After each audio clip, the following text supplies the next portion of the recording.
Sejam muito bem-vindas a mais um podcast, O Que Tem na Sua Carteira. Este programa que quer fazer com que todas as mulheres do Brasil e do mundo, por que não, né, Ana? Exato. Comecem a falar ainda mais sobre dinheiro. Eu sou a Manuela Bordatti, fundadora do Estilo Look, e estou aqui com a minha co-host chiquérrima, Ana Buchaí, vice-presidente da B3. Claro!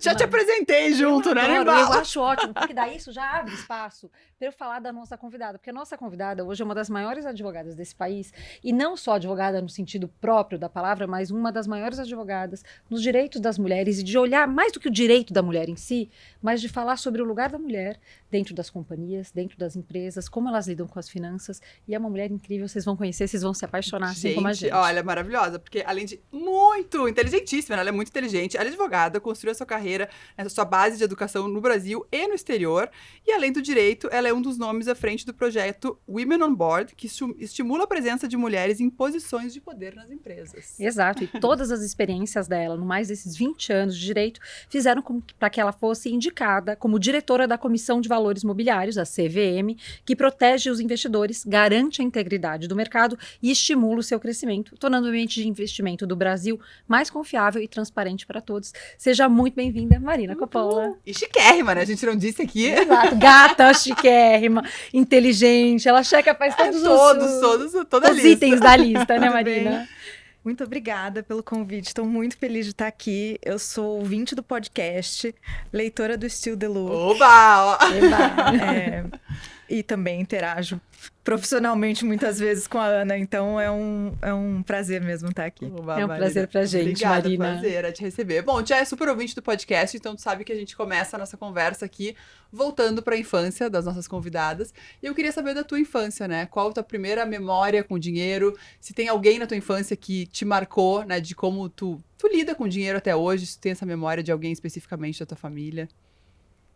Tem, na verdade, eu acho que não tem muitas memórias de infância em que isso, de alguma forma, não tenha permeado a minha história. E talvez isso seja um elemento comum para a maioria das mulheres que vêm aqui, né? Eu estava pensando, me preparando aqui para o podcast, e eu me dei conta que assim, não teve uma mulher ascendente direta minha, né? Até a minha bisavó, que não tenha sido empreendedora ou tenha colocado algum tipo de intencionalidade na própria vida e na própria carreira e não tenha entregado, não tenha sido diretamente responsável por entregar uma situação melhor para a geração seguinte. Então, isso é uma constante, né? E eu cresci nesse ambiente. Eu vou dar um exemplo para vocês da minha avó, né? A minha avó teve uma história muito complicada. Ela se casou jovem e logo que ela se casou, o meu avô foi diagnosticado com esquizofrenia. Imagina, na década de 50. Que é uma coisa muito delicada, muito séria, muito difícil. Minha avó tinha feito um casamento que, para todos os efeitos, né, teria dado para ela aquela estabilidade que era esperada na década de 50, e a vida dela virou completamente de cabeça para baixo. E ela, né, com muita coragem, assim, num período em que as pessoas faziam isso muito pouco, conseguiu se separar, arrumou um emprego, educou minha mãe, assim, maravilhosamente, né? Minha avó não terminou de estudar até o final e minha mãe fala alemão, fez MBA, então, assim, ela, né? Aquilo foi uma coisa muito importante para ela. E eu tava pensando, eu penso muito nessa história da minha avó. Quando eu era criança e quando eu era adolescente, a minha avó, ela era enfermeira psiquiátrica. Então, ela fez o curso e foi trabalhar num hospital voltado para isso. Então, as mulheres que estavam ao meu redor eram as mulheres que olhavam a vida muito de frente, né? A minha avó, que teve essa história tão trágica, ela acabou indo para uma carreira em que ela olhava a loucura nos olhos todos os dias e cuidava. E aquilo para mim era... E ela trabalhou até muito tarde, até o momento em que ela precisou se aposentar mesmo. Então, aquilo era tão marcante para mim. Então, eu não sei,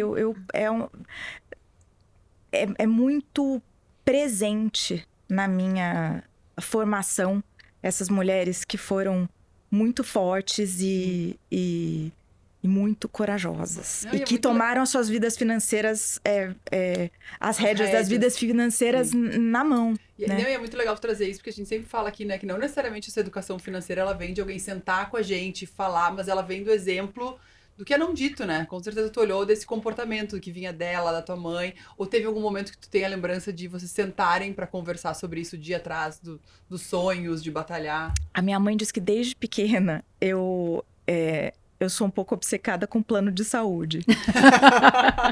mas eu acho que é um pouco resultado dessa história triste de insegurança, né?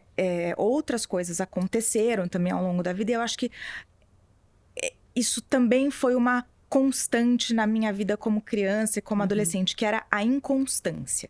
Havia momentos em que a coisa ia bem, havia momentos em que a coisa ia muito mal. Então, essa insegurança, ela me marcou profundamente, né? Pro bem e para aquilo que é difícil também. E eu acho que a forma como eu enxergo a minha carreira e as minhas decisões financeiras hoje, elas são muito voltadas a reduzir essa margem de insegurança.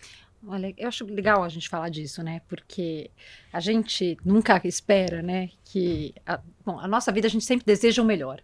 Mas a verdade é que a coisa acontece durante a nossa vida. Então, como a história da sua avó, enfim, como outras situações que você mencionou. Mas tudo isso ensina e nos forma. E é que, de alguma forma, leva a gente a tomar as decisões que a gente, enfim, acaba tomando na vida. Então, eu queria saber, já que a gente já tocou nesse assunto, conta um pouco da tua história profissional, Marina. O que te fez a ser uma advogada e depois ir, de alguma forma, né, primeiro ir para o mercado de capitais, o mercado financeiro, o mercado de capitais, olhando principalmente a questão regulatória, mas também fazer esse outro lado do Women on Board, que é maravilhoso, que é incrível. Conta pra gente como é que veio essa sementinha, como é que você tomou suas decisões e como é que você construiu a carreira. Eu atribuo à minha mãe mesmo. Como eu falei, né? Minha mãe cresceu nessa situação que era muito delicada em casa, mas é uma pessoa muito inteligente, que sempre estudou. Minha mãe sempre gostou muito de estudar. E eu gostava também quando eu era criança. Então ela trazia recortes de jornal de coisas que ela achava interessante. Na época, o noticiário econômico só existia mesmo impresso, né? E minha mãe via alguma coisa que ela achava que valia a pena e ela recortava e me trazia. Então, eu gostava muito de ler jornal e ela me aproximou desse universo econômico. Eu pensei uma época em ser jornalista, eu gosto muito de escrever, de ler, a Ana sabe. Na verdade, eu acho que no meu caso, o podcast é o que tem na sua biblioteca. Adoro.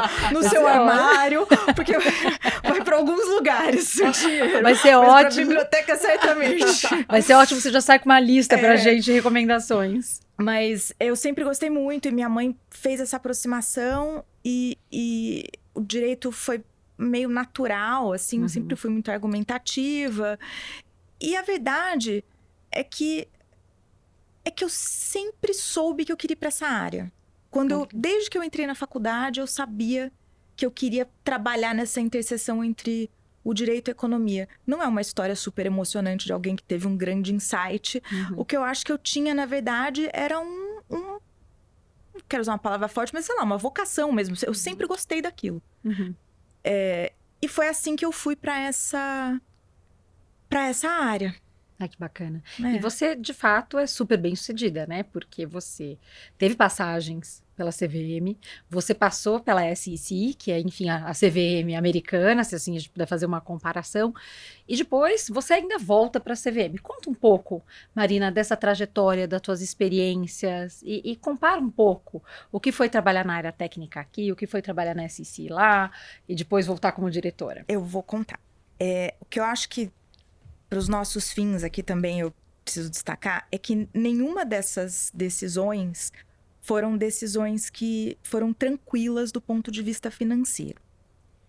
Então, lá nos idos de 2008, quando eu fui para a SEC, eu fui antes da crise. E a crise explodiu depois de 3 dias que eu estava lá. Você tá brincando. É. Foi esse timing perfeito que você achou. Foi. Para quem não lembra, a crise que a Marina tá falando é a crise do subprime, que aconteceu em 2008, em que você tem a quebra de uma série de bancos. O que foi isso? Tem uma série de... vou tentar explicar aqui, Marina, você me corrige, tá? Mas vou tentar falar de uma forma mais simples possível.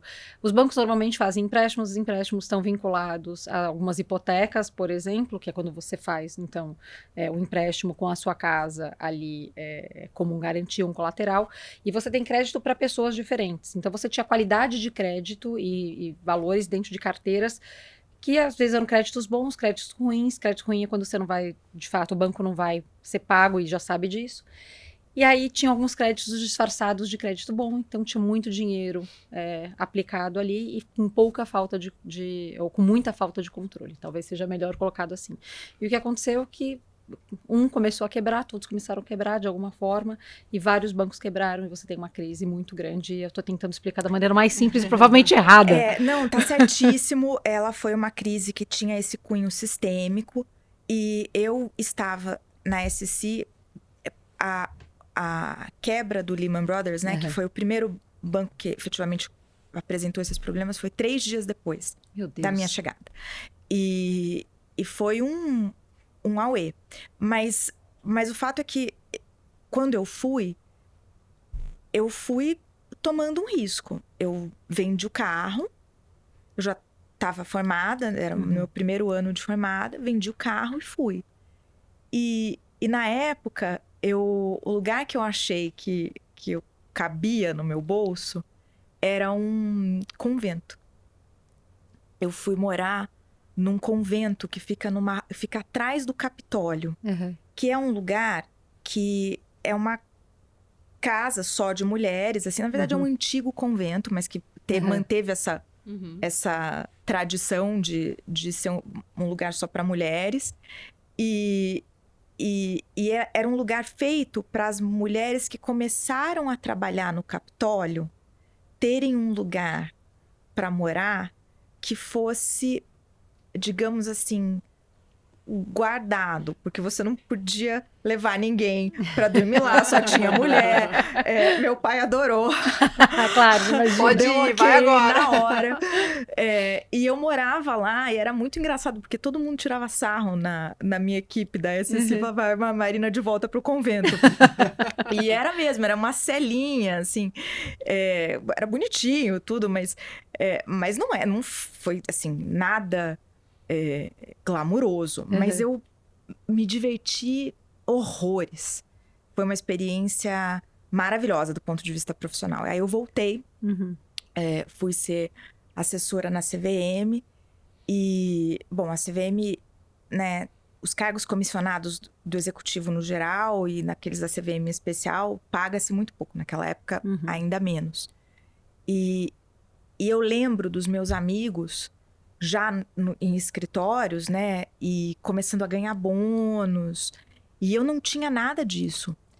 E não tinha uma semana que o meu pai não me ligasse e falasse: Marina, você tá maluca. Não é possível, você não consegue comprar um carro, você não consegue fazer um financiamento, você isso é completamente irresponsável. E era uma coisa assim, que meus pais foram muito parceiros e pacientes e deram força até o momento em que efetivamente não dava mais. E que daí foi a minha ida para os Estados Unidos. Eu quis fazer um LLM E eu lembro que quando eu fui preencher o certificado ali de, né,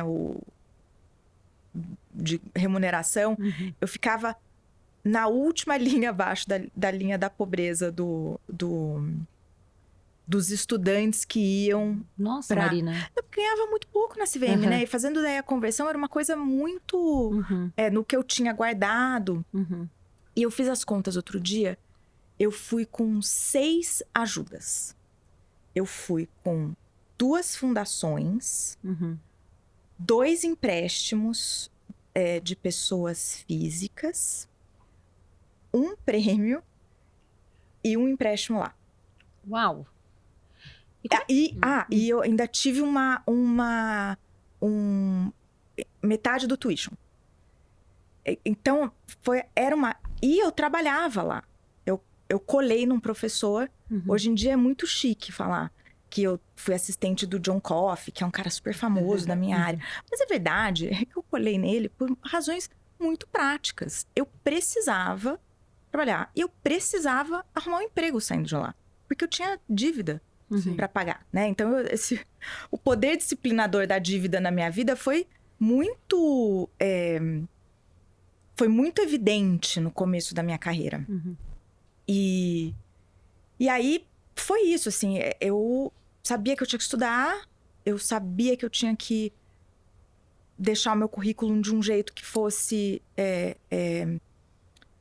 compreensível para um americano, porque eu precisava de um emprego depois, e eu precisava de uma carta de recomendação. Então, assim, essa foi a história do meu LLM.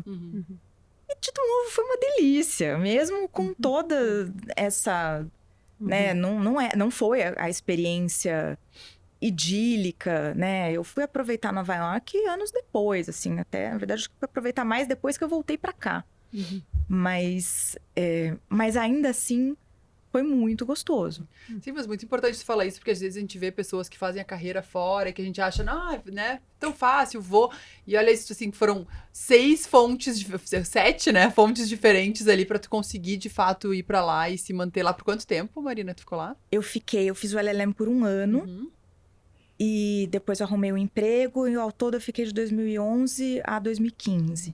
Mas era tudo... Contado. Era tudo contado. E daí eu arrumei um emprego e o escritório adiantava um salário. Então, com esse primeiro salário, pagava o aluguel e pagava um pedaço do financiamento. Então, foi tudo muito contado, né? Daí, quando eu estava lá, estabelecida, feliz no escritório, com perspectiva de virar sócia, voltei para o Brasil. E aí, eu e meu sócio, na época, abrimos um escritório. E a gente não tinha nada no escritório. Nada, assim. A gente se encontrava num café para discutir os casos que entravam, mas depois cada um voltava para sua casa. Nós levamos 1 ano e meio para ter uma sede própria. Ficamos muito tempo nesses... Eram vanguardistas do remoto. Exatamente, eu ia falar Era isso já vanguarda. muito pré-pandemia. Era a vanguarda do coworker. Tanto que hoje, quando eu vejo pessoas assim que abrem os próprios escritórios, daí já tem aquela sede, Já aquela gasta coisa... todo o dinheiro no dia 1 ali, né? Aquilo levou 1 ano e meio, né? Porque acho que a gente tinha tanto receio de como é que ia ser. Até acho que poderíamos ter feito isso muito antes, mas foi tudo muito cauteloso, né? E, ao mesmo tempo, quando eu penso na minha história profissional, fazia tempo que eu não pensava nisso, mas ela é cheia desses momentos de risco, né? Dessas tomadas de risco.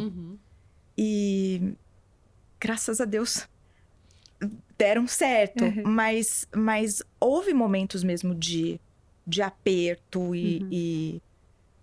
Marina, mas eu acho ótimo você falar. Porque exatamente pelo ponto da Manu, as pessoas fantasiam muito quando vem uma história de sucesso como a sua, né? Que é uma mulher que senta hoje, tem posições muito grandes e tá, por exemplo, na CVM, na diretoria colegiada da CVM, que é super relevante, para o mercado de capitais, é relevante para o Brasil, e elas acham que as coisas são mágicas, que elas acontecem do dia para a noite. Mas eu gosto quando você fala do poder disciplinador, por exemplo, de tomar uma dívida de uma forma consciente e com risco associado e calculado. Não é que você passou pela vida sem olhar e pensar nessas coisas. Foi tomando essa decisão, consciente do que teria que abrir mão, né, dos trade-offs que a gente fala, para chegar onde você está. E o que eu vejo muitas vezes, a Manu, né, sempre traz isso, é que às vezes as pessoas no começo de carreira, elas ignoram isso. Elas acham que elas vão começar a trabalhar, elas já vão ascender muito rápido, ou que elas vão ter uma condição financeira muito perfeita. E eu acho que você está trazendo muito uma vida real, que é o que 99% das pessoas passam. Que é você olhar, estruturar, pensar passo a passo, etc. e tal, até chegar onde você chegou. Então, eu acho muito relevante contar essa parte. E aí, nesse ponto, quando que você se vê como uma mulher independente financeiramente? Em que momento? Eu já tinha os meus... Foi logo que eu comecei a trabalhar nos Estados Unidos. Uhum. Então, que eu tinha os meus 26, 28 anos, assim. Uhum. Foi mais ou menos nessa época. Mas não foi...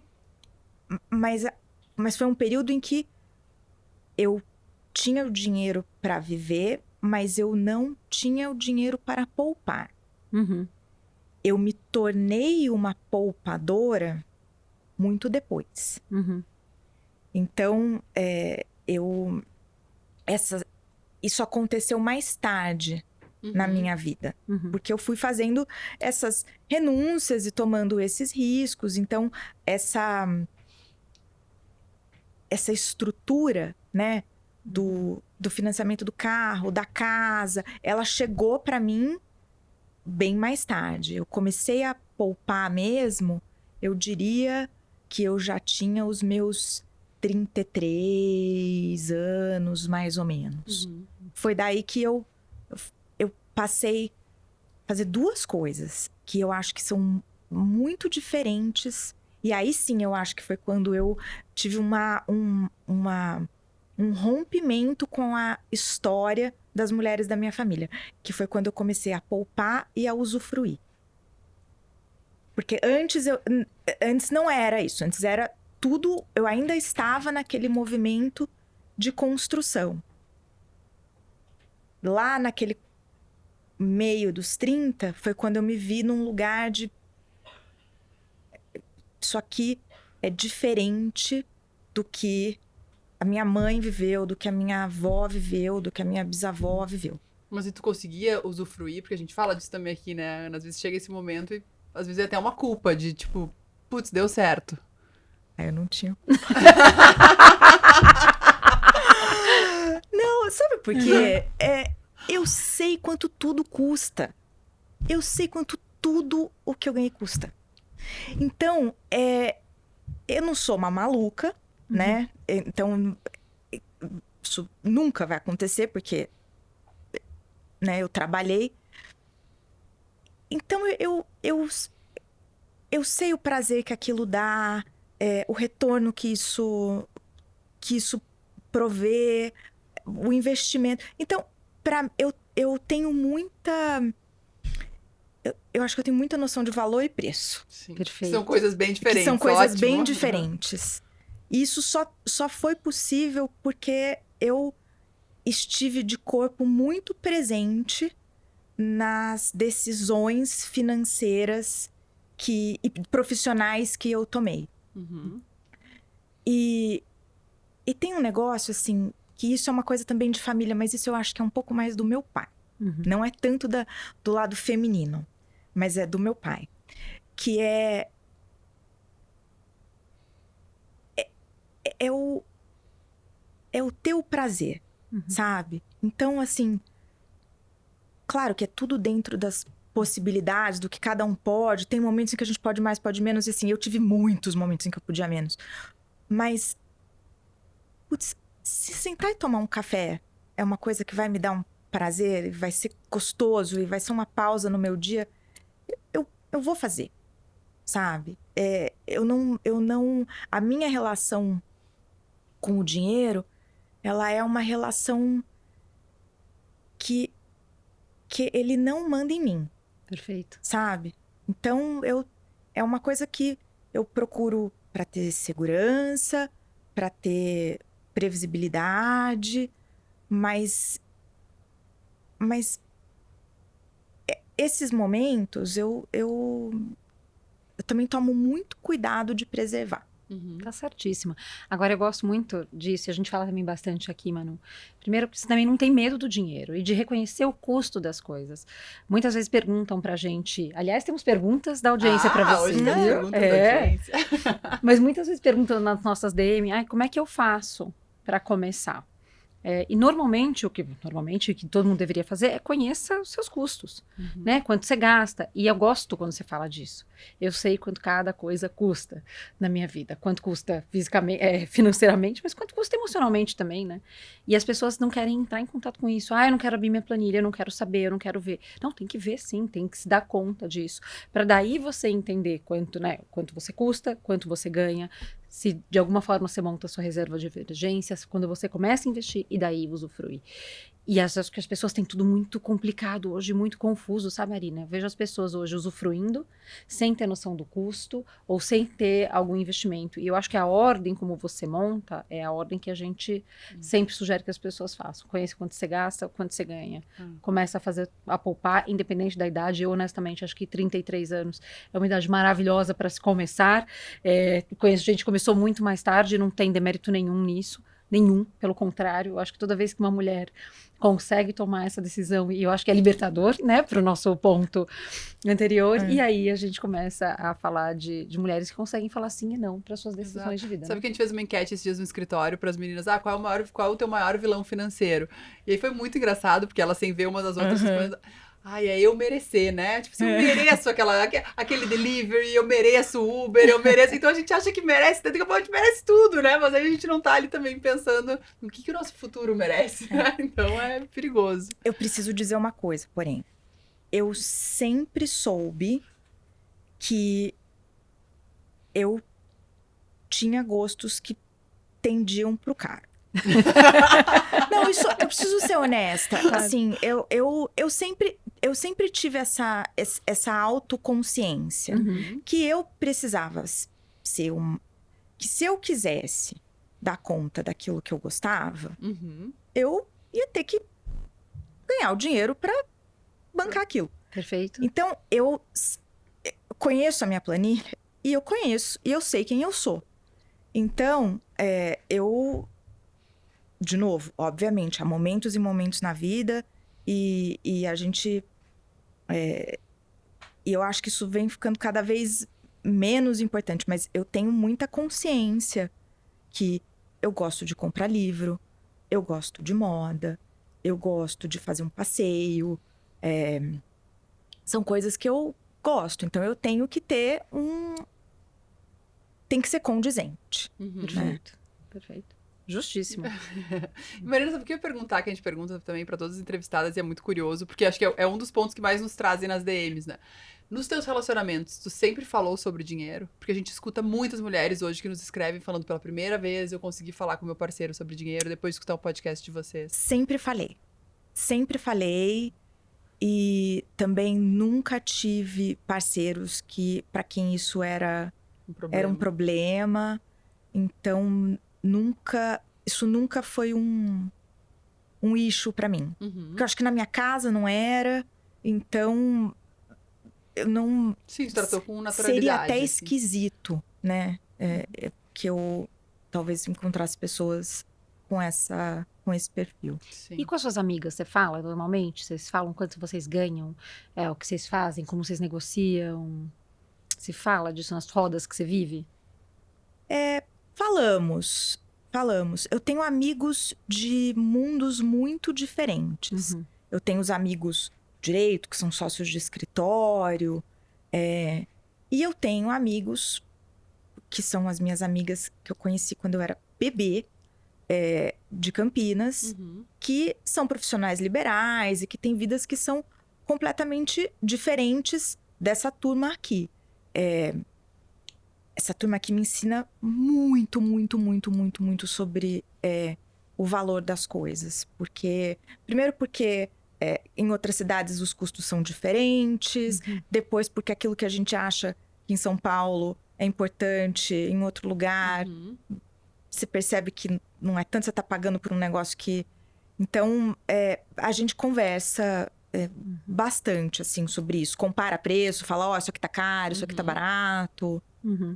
E Marina, agora indo para uma outra esfera, né? A gente está falando de vida pessoal, e eu acho ótimo que a gente faça isso no nível pessoal, mas como é que você faz isso do ponto de vista institucional? E aí eu queria os dois exemplos.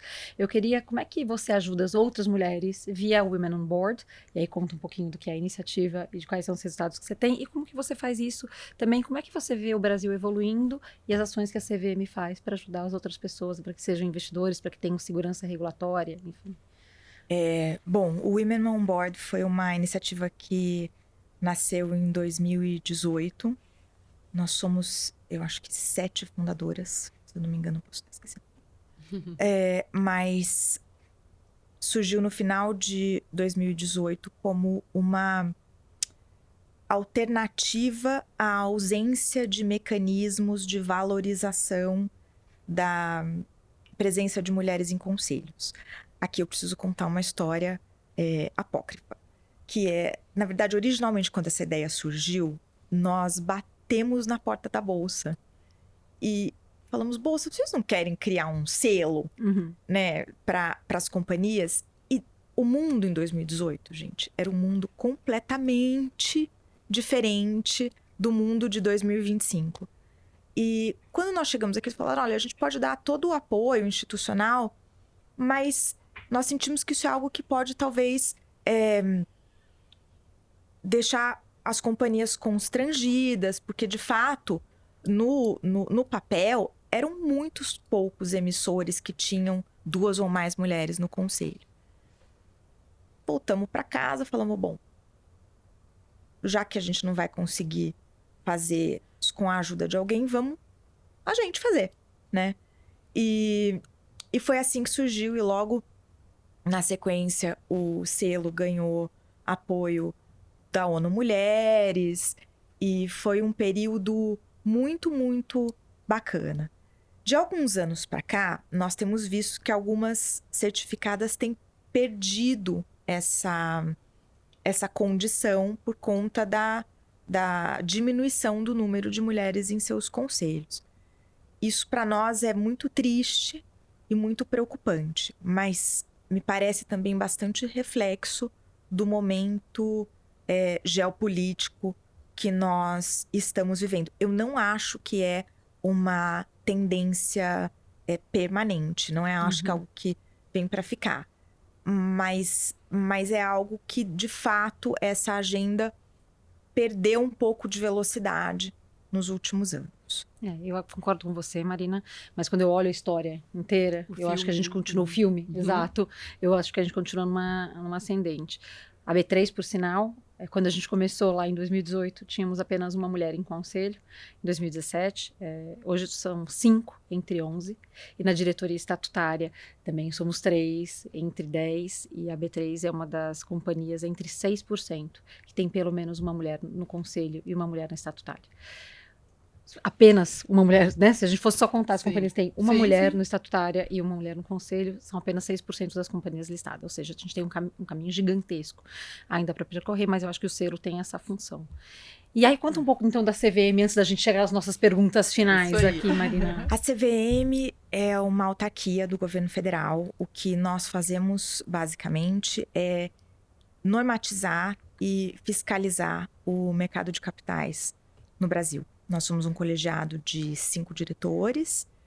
Há também a área técnica, composta por superintendências temáticas. Então, tudo que diz respeito à regulamentação e fiscalização de companhias abertas, fundos, prestadores de serviço, tudo isso passa pelo filtro da CVM.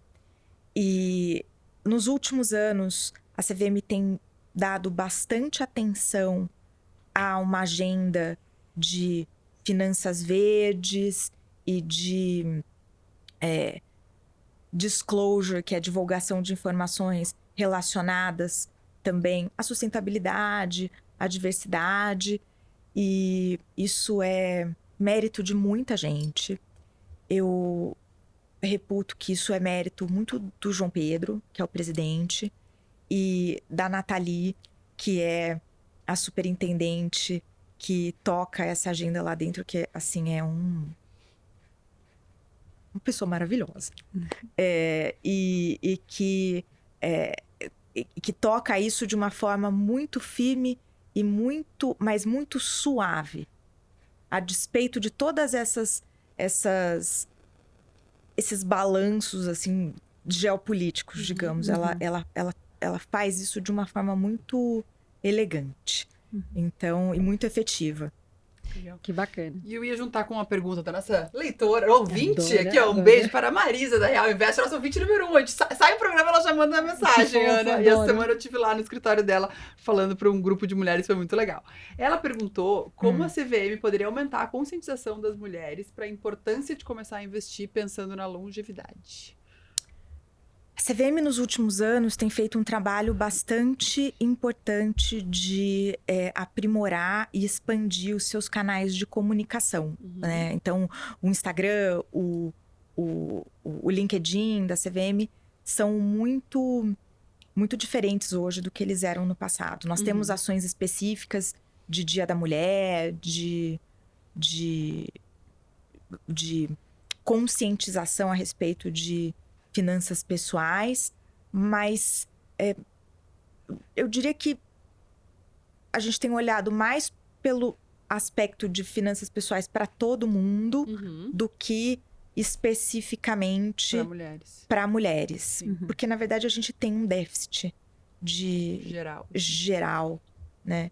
E a gente tem trabalhado muito nisso. E isso que a gente está fazendo aqui, né? Como conscientizar. Acho que a comunicação é muito isso, né, Ana? Todos os canais, mídias sociais, acho que ajuda a levar essa informação gratuita aí. Exato. E não é trabalho para um só, é trabalho de muitos. E a gente precisa reconhecer isso, que é um trabalho que a gente faz em rede.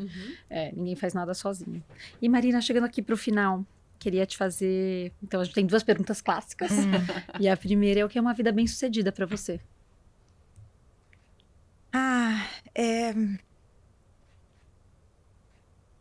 Tá cada vez... É um pouco paradoxal isso, mas ela tá cada vez... É uma noção que está cada vez menos ligada ao dinheiro. Veja, eu não tô advogando aqui que não é importante, que não traz conforto, que não traz segurança. Sobretudo segurança. Isso, né, na minha história é muito importante, mas é ter paz, é estar presente nas decisões, no seu próprio dia a dia, consciente da sua vida. Eu acho que eu fiz bastante coisa, tenho feito bastante coisa profissionalmente, dei um foco muito grande para esse aspecto nos últimos anos.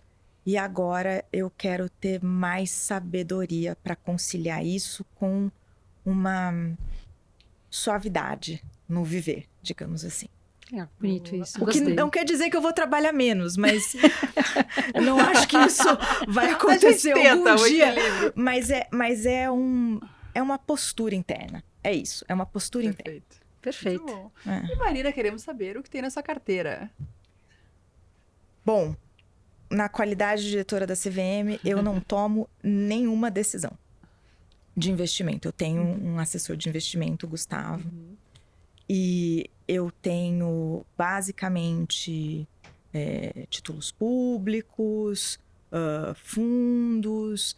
Eu, efetivamente, não tomo decisão alguma.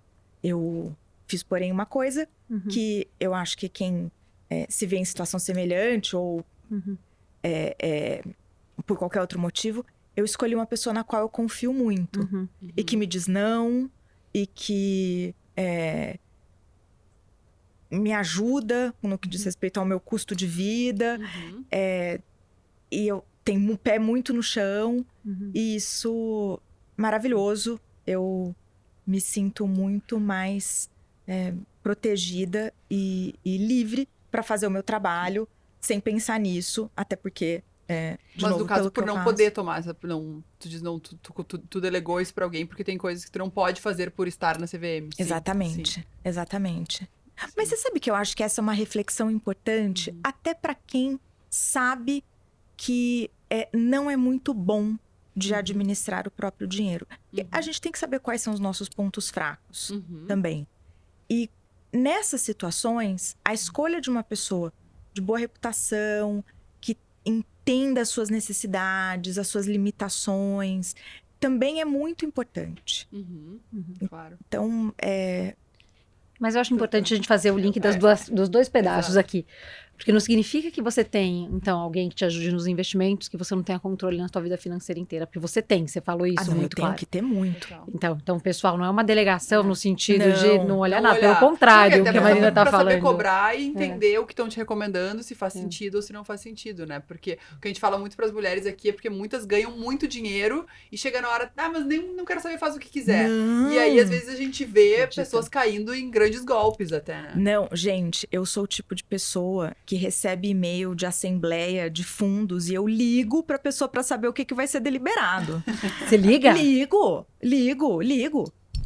Marina. Não, se eu não for ligar, quem vai ligar? Quem vai ligar? Exato. Mas eu exato, ligo, tá claro, certo? Tá claro. certo. Muito bacana. E Marina, você, então, antes da gente fechar e encerrar de verdade, eu queria que você indicasse 3 livros que foram transformadores na tua vida. Que a gente já sabe que a tua carteira parte tá ali na biblioteca, né? Então. 3, 2 livros, o que você quiser, mas que você acha que vale a pena aqui também, as nossas ouvintes leiam. Eu vou indicar 2 livros, que são livros que eu li há um tempo já, mas que me marcaram muito.